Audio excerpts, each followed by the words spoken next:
আমাদের সমাজে ভাবিকে মায়ের চোখে দেখা হয়। দেখা হয় বললে ভুল হবে, বলতে হবে দেখা হতো। পৃথিবীর যে কোনো সুস্থ সমাজ দেবর ভাবির অনৈতিক সম্পর্ক কেউ মেনে নেয় না। আশা করি কেউ মেনে নেবেন না। এটাই আমাদের বিশ্বাস। কিন্তু সত্যি যদি আমরা দেবর ভাবের অনৈতিক সম্পর্ক মেনে না নেই, তাহলে এই সম্পর্কটিকে সবার সামনে রোমান্টিসাইজ কেন করা হয়? কিছু গান দেখলেই বুঝতে পারবেন আমরা কিরকম সুস্থ মস্তিষ্কের মানুষ। প্রথম যে গানটার কথা আমি বলবো, ছোট ভাইয়ের স্ত্রীর উদ্দেশ্যে গাওয়া ভাষণের গান, তুই তুই তুই তুই তুই আমার বয়ম পাখি হই। এই গানটা যদি আপনি ইউটিউবে দেখেন তাহলে 86 লাখ+ ভিউ আছে। নাম্বার 2 আরেকটা গানের কথা আমি বলবো, কুক স্টুডিওর একটা গান, স্বামীর ছোট ভাইয়ের উদ্দেশ্যে গাওয়া ভাবির গান, হাত সাইরা দাও সোনার দেউরারে আমার হাতে লাগে ব্যথারে, হাতখানি সাইরা দিয়া ধরো আমার মাজা। তো এই গানটা যদি আপনি দেখেন 2.7 crore+ ভিউ। তো আপনি চিন্তা করেন এই গানগুলো কোনো সুস্থ মস্তিষ্কের মানুষে হয়তো শুনতে পারে না।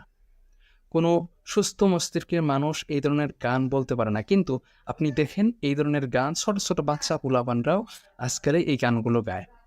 ছোট, ছোট তো বাদই দেন, বড়, বুড়া সবাই এই গানগুলো সবার মোবাইলে বাজতেছে, সবাই বলতেছে, সবসময় সবার সামনে বলতেছে। কিন্তু কেউ আমরা বাধা দেই না, অথবা এইটার যে খারাপ পরিস্থিতি হতে পারে তা আমরা কোনোদিন চিন্তাও করি না।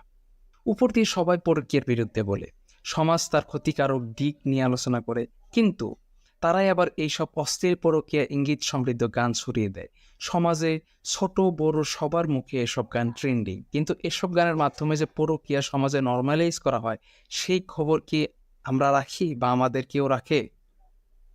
এখন আপনি চিন্তা করেন এই গানগুলো আমাদের কোথায় নিয়ে দাঁড় করাবে? প্রশ্নটা অবশ্যই চিন্তা করুন। আমরা মনে করি ভাবি মায়ের মতো, দেবর ছোট ভাইয়ের মতো। কিন্তু আমরা সবাই যদি চাঁদকে সূর্য বলি, তাহলে কি চাঁদ সূর্য হয়ে যাবে? না। আমরা কি বলি তা দিয়ে সত্য মিথ্যা যাচাই হয় না। আমরা যতই ভাবিকে মা বলি, দেবরকে ছোট ভাই বলি, আহ, মনে করি যে এরকমই, আমরা কি চিন্তা করি বা কি বলি তা দিয়ে ইসলাম চলে না। ইসলাম চলে তার নিজের নিয়ম।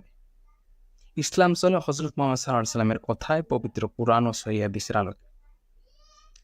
তো দেবর ভাবির কথা যদি আপনি ইসলামে বলেন, দেবর ভাবির সামনে পূর্ণ পর্দা করতে হবে। কি পর্দা? কথাটি খেয়াল করবেন। আমি কিন্তু বলি নাই যে পর্দা করতে হবে, আমি বলেছি সম্পূর্ণ পর্দা করতে হবে। কারণ আমাদের নবী হযরত মুহাম্মদ সাল্লাল্লাহু আলাইহি ওয়াসাল্লাম বলেছেন দেবর মৃত্যুতুল্য।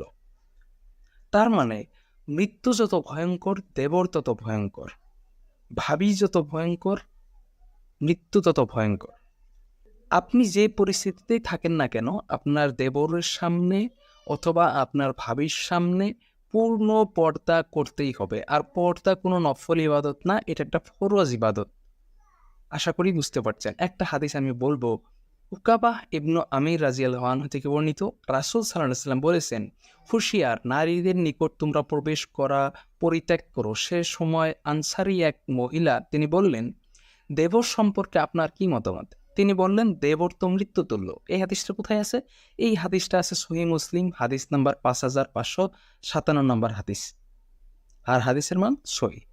আশা করছি এই বিষয়গুলো নিয়ে আপনি অল্প চিন্তা করবেন। আজকে এ পর্যন্তই। আসসালামু আলাইকুম ওয়া রাহমাতুল্লাহি ওয়া বারাকাতুহু।